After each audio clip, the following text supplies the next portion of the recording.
बंगाल चुनाव आखिरी चरण अंतिम दाव, किसकी बनेगी सरकार? मोदी का आखिरी दाव, क्या बंगाल में होगा बदलाव? बंगाल में खिलेगा कमल या फिर बाजी मारेगी दीदी? नमस्कार, मैं आपके साथ सुधा सिंह और आप देख रहे हैं न्यूज़ 18 का डिजिटल प्लेटफॉर्म। पश्चिम बंगाल में महासंग्राम का आज आखिरी दिन है। आज शाम से दूसरे चरण का चुनावी शोर भी थम जाएगा, लेकिन उससे पहले बंगाल की जमीन पर दिग्गजों ने अपनी पूरी ताकत झोंक दी है। पक्ष हो या विपक्ष, बीजेपी और टीएमसी के स्टार प्रचारकों ने चुनावी मैदान में पूरा दम दिखाया है। बैरकपुर में प्रधानमंत्री मोदी ने एक विशाल रैली को संबोधित करते हुए बंगाल में परिवर्तन का बिगुल फूंका। उसके बाद पीएम ने रोड शो भी किया। दूसरी ओर केंद्रीय गृह मंत्री अमित शाह ने कोलकाता के बेहाला में मेगा रोड शो किया और दावा किया कि बंगाल में इस बार बीजेपी की ही सरकार बनेगी। सड़कों पे उमड़े जन सैलाब को देख के अमित शाह ने हुंकार भरी कि बीजेपी इस बार बंगाल के दुर्ग में सेंध लगाने के लिए तैयार है। वहीं दूसरी ओर मुख्यमंत्री ममता बनर्जी ने अपनी पूरी ताकत झोंक दी।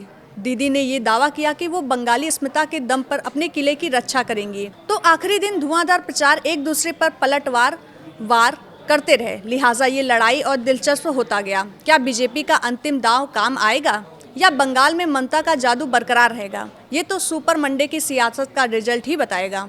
बंगाल का चुनावी दंगल अपने सबसे बड़े रोमांचक मोड़ पर पहुंच गया है। पश्चिम बंगाल का दंगल अब अपने चरम पर है और अखाड़े में इस बार सिर्फ शब्दों का वार नहीं बल्कि नैरेटिव से हो रहा है। आज शाम को बंगाल में प्रचार का शोर थम जाएगा। पहले ही चरण में बंगाल के लोगों ने परिवर्तन की नींव रख दी है और अब दूसरे ही चरण में बंगाल के वोटर्स बीजेपी पर ही भरोसा जता रहे हैं।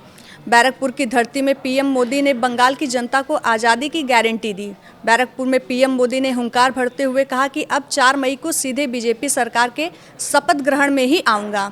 उन्होंने कहा कि बिहार उड़ीसा के बाद बंगाल की बारी है। भवानीपुर, जहां चुनाव अब सिर्फ वोट की गिनती नहीं बल्कि सियासत वर्चस्व की सीधी टक्कर बन चुका है।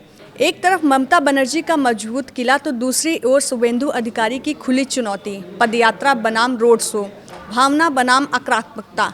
सवाल सिर्फ जीत का ही नहीं, साख का भी है। आपके इस वीडियो पे क्या राय है, हमें कमेंट करके ज़रूर बताएं। नमस्कार।